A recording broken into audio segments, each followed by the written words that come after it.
God bless everybody. Today it is November 18th of 2023. This is going to be a Middle East update, and it's going to reflect mostly about Turkey and how Turkey's rhetoric has amplified tremendously in the last few days, to the point where he's basically calling for destruction of Israel. So let's get into some of these articles and let's see what's going on out here.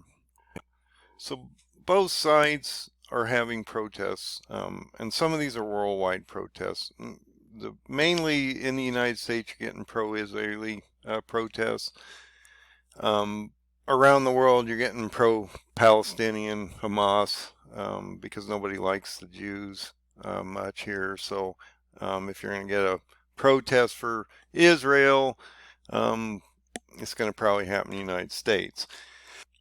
So in this article, there were over 300,000 people that came out on the 15th for this. That's amazing that Schumer and Hakeem Jeffries are standing in the middle of this picture. Schumer's been a lot of the cause of this problem, along with this guy, but then they have the ability to stand here and be concerned about the Jewish people.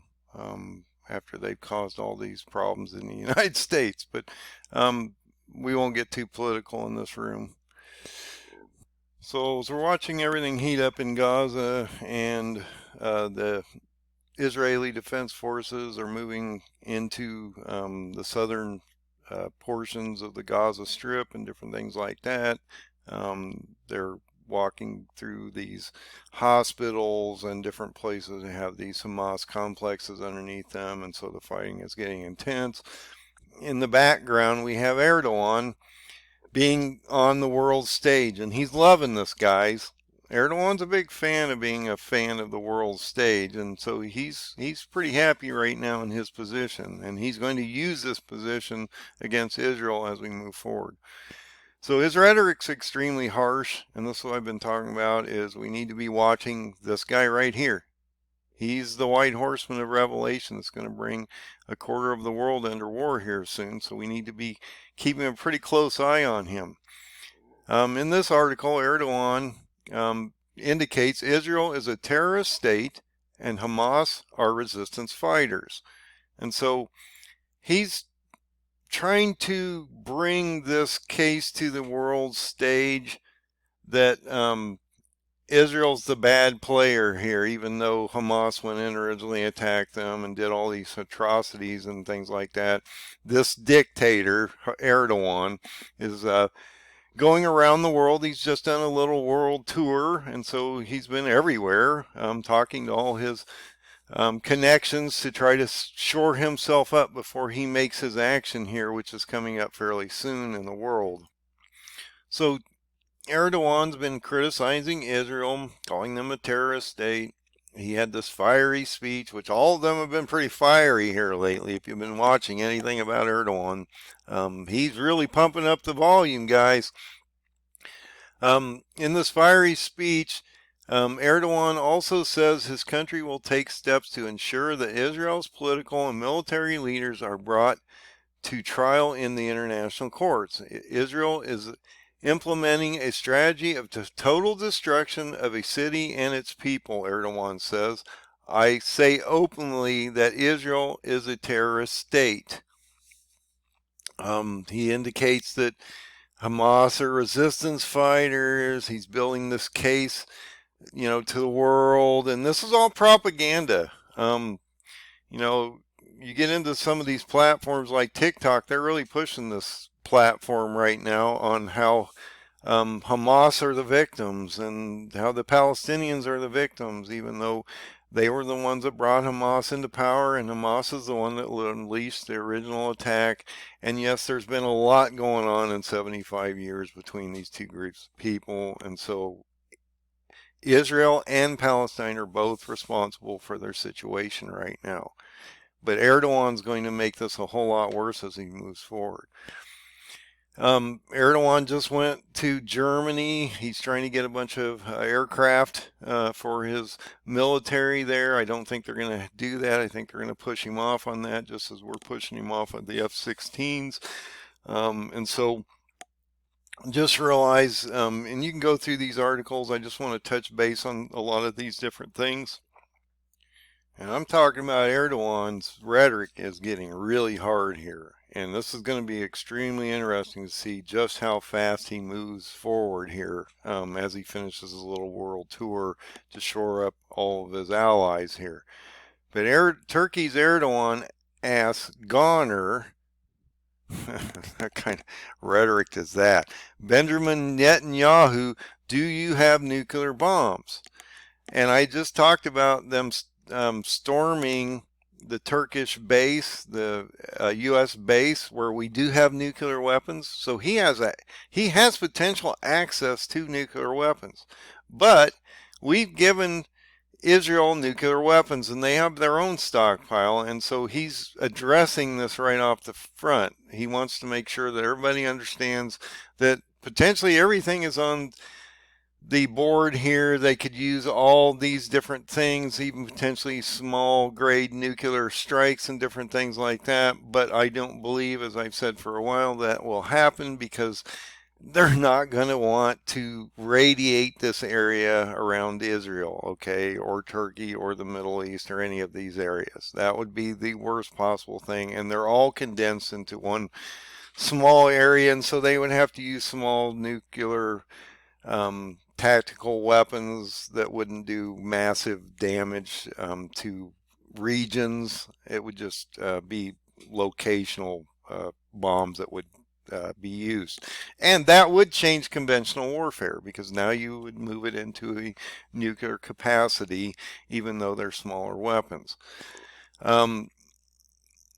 So he's got this post going on. He indicates Israel was a terror state. He indicates that they potentially might use their nuclear weapons as they move forward. And so Erdogan's addressing this. And so he indicates, basically calls on the Israeli Prime Minister Netanyahu to announce whether Israel had nuclear bombs or not. Erdogan said that Israel premier was a goner from his post. And so we're watching this rhetoric between the Ottoman Empire and the Israeli people really start to light up here. And the Ottoman Empire, Erdogan, this Neo-Ottoman Empire that he's rebuilding, will be the nemesis of Israel, just as it was in the past. So in this article, Lapid slams Erdogan, indicates we will not take lessons in morality from a man with an appalling human rights record. Erdogan, he's been genociding the Kurds for almost 20 years. He's up in Armenia genociding them.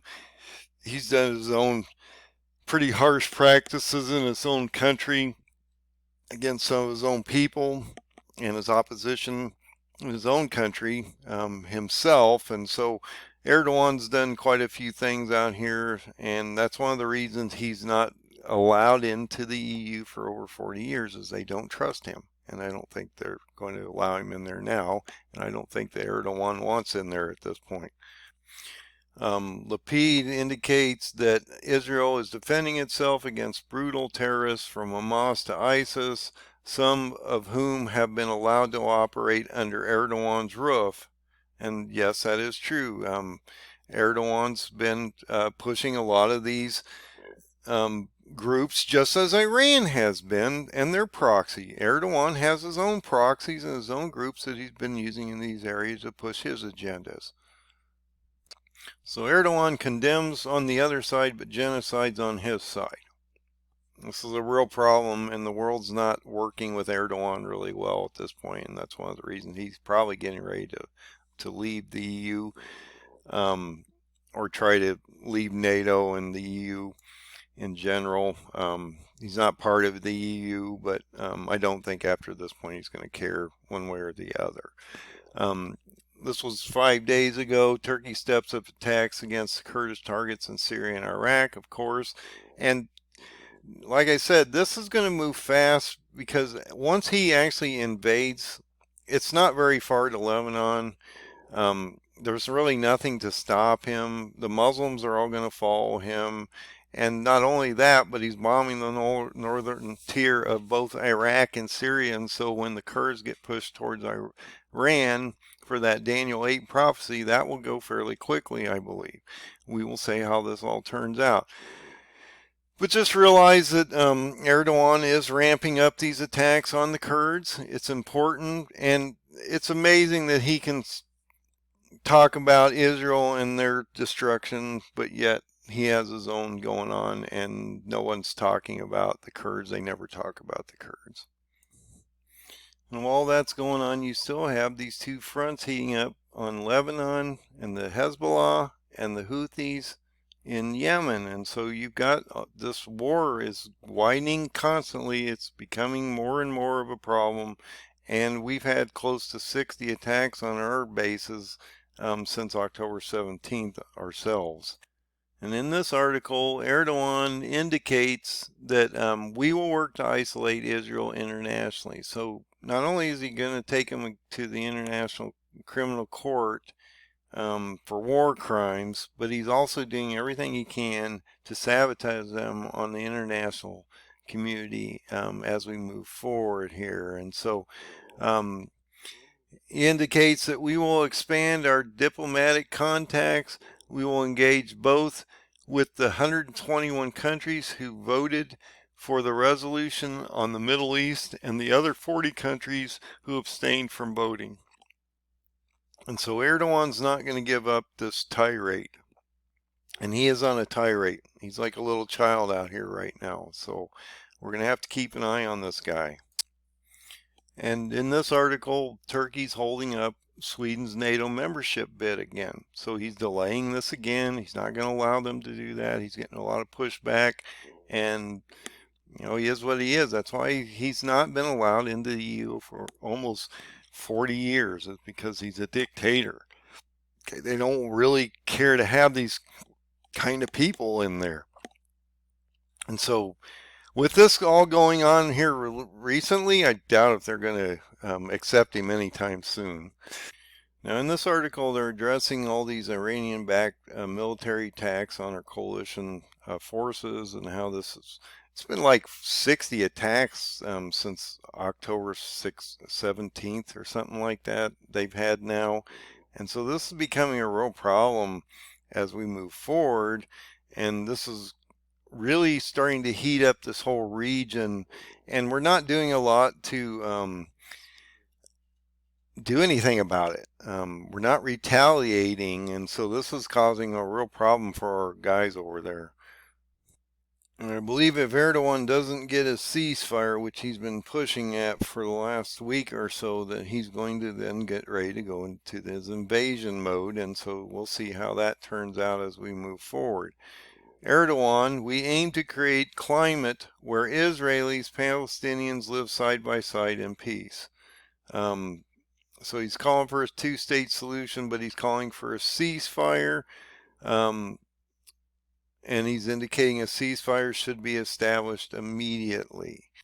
And if you go to the live Syria map, this is a pretty interesting article. It indicates that the new security advisor for Americans in Turkey notes that the U.S. government personnel have been cautioned to minimize public engagements and movements and not to wear U.S. affiliated clothing and not draw attention to their nationality, because they're probably afraid they're going to get attacked in Turkey.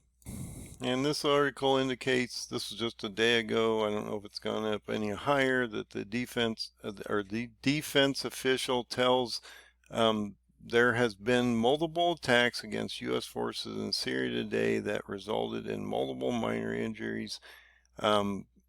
We're now more than 60 attacks on U.S. forces in Iraq and Syria in 1 month. Now, we haven't had any real deaths except for maybe one heart attack, but the outrage will come when we actually do get deaths and the Biden administration really hasn't done anything, and then the outcry will be, well, why haven't you done anything? Why are you just allowing them to do this to our troops? But Joe's going to allow this to continue because Joe does. And so we'll see how many people get injured in harm's way until they actually do something and cause an effect here. And on top of this, we have this going on in Syria where Russia and Assad are stepping up the bombings, and this is causing even more of a problem over here with over 120,000 displaced people. And so there's all these different things going on, and no one is talking about a lot of these other side stories. It's either they're not even talking about Ukraine anymore. It's just Israel, Hamas, Hezbollah, and Iran, and a few other things out here. And so just realize that this is not stopping. Erdogan's rhetoric has ramped up tremendously. When you go into the potential nuclear realm, then the rhetoric's about as harsh as you can get it out here. And so we're going to have to watch and see what Erdogan does as we move forward. Another note about this area is this would be the area where Erdogan would actually go in his invasion towards Lebanon. And so as this heats up, he's going to have to deal with this as he moves forward. He wants to control this area. He's not a big fan of Russia and Assad, which are now linked to Iran. I thought this was an extremely interesting article and potentially a problem for Israel, because it looks to me like Turkey's been shipping drone parts to Gaza for almost a month or longer. And this is a problem because Turkey's one of the largest drone manufacturers in the world. And I believe his son has a huge influence in this area in his country. And so it's an interesting thought that as we go through this article, this man indicates that because of what was going on in this country and the war crimes being committed against hospitals, schools, and other things, that he would donate 10 million to critically needed humanitarian assistance to Gaza. But then you have to wonder, maybe as we move forward, whether he would actually, as Erdogan gets into this game, he would actually supply drones that would affect this area. And so this is something that I think that we should be watching as we move forward here. So God bless everybody tonight. Find the open door, find Jesus. Put your oil in your lamp, get ready for this one. Things are moving quickly. We're working towards that December 22nd date. And I don't know if we're actually going to see a siege on Jerusalem at that moment, but I do believe this is going to break out in the next month pretty harshly. And so we'll see how that turns out. So we'll see what happens before Christmas, but this could break out quickly. And once Erdogan makes his move, this will move quickly. And so we'll have to watch how that all turns out. God bless everybody. Find the open door. Find Jesus. Be safe out there. Put your oil in your lamp and get ready for the ride. It's coming.